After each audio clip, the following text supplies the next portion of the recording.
I'm your host, Paige Diaz, and this week on Video Waves, I'm taking you to Japan. I had the opportunity to travel through NCC's study abroad program. We started our long journey in New York City and headed to Tokyo.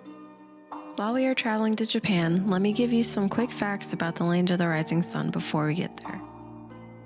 The Japanese name for Japan is Nippon, meaning sun origin. Japan is made up of 6,852 islands. Japan's population is over 127 million people, making it the 10th largest population in the world. Mount Fuji is 12,388 feet high, making it the highest point in Japan. The most important thing to know is that honor is very important to the culture. So learn how to say thank you. Arigato, or arigato gozaimasu, meaning thank you very much. Our class started out in Tokyo, the capital of Japan. Tokyo is located on the main island of Honshu, with a population of 38 million people. Our first venture out was to see the famous Jojoji Temple. This is an old Buddhist temple that opened in 1393.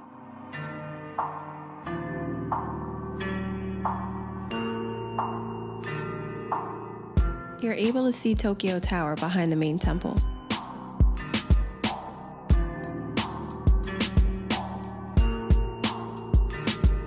The main gate is a beautiful wooden gate that measures about 69 feet high, 94 feet wide, and 58 feet in depth. There are beautiful statues and buildings all around the main temple.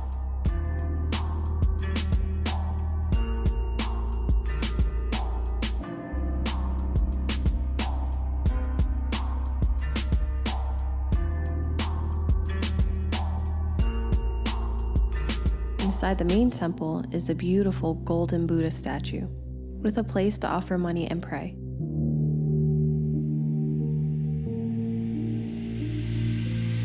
Our class's next stop in Tokyo is the Meijin Shrine. This is personally one of my favorite stops we went to. There are many, many gates.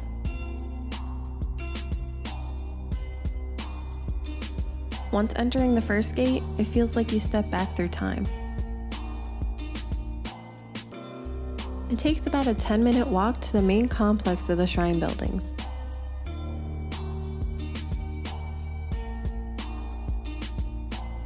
Typically, before you enter, you're supposed to wash your sins away. This is supposed to purify you before you enter sacred grounds and pray.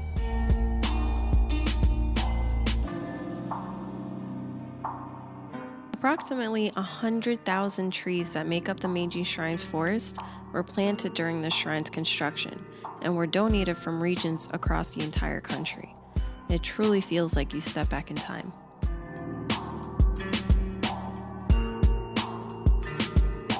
Next stop, the Imperial Palace. This is the primary residence of the Emperor of Japan. The total area, including the gardens, is about a half square mile.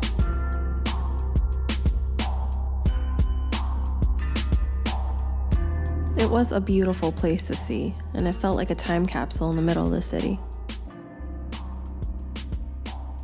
During the times we had to ourselves, we separated and explored the city. There was so much to see and so little time.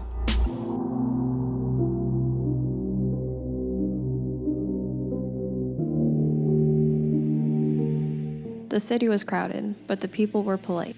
The streets were clean, and everyone was respectful. There was always something new to see around every corner.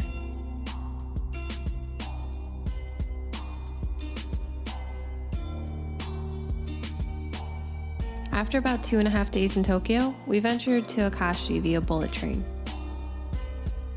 If you want to travel in Japan, the bullet train is the way to go.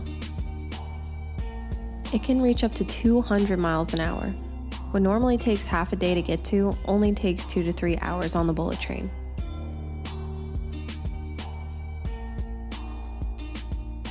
During our ride to Akashi, we were able to see the magnificent Mount Fuji.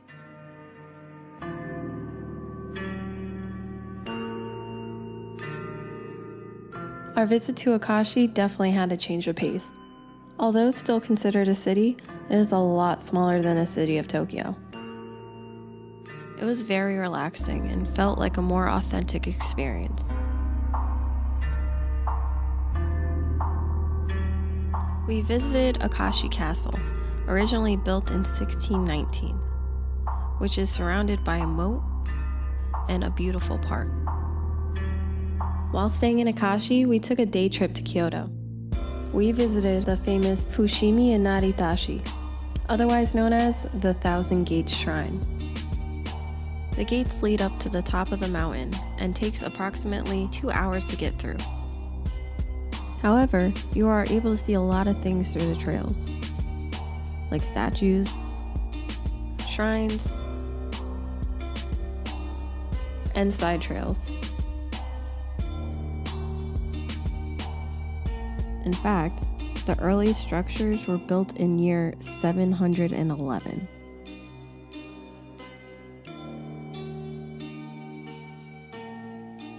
The main shrine structure was built in 1499.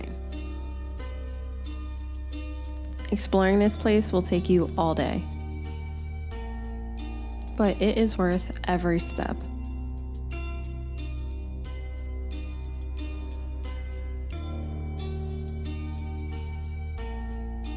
There are so many other places you can see in Japan.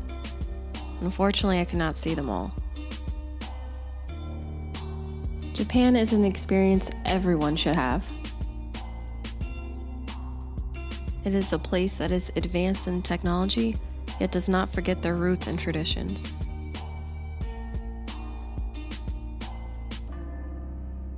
It is an experience I will never forget.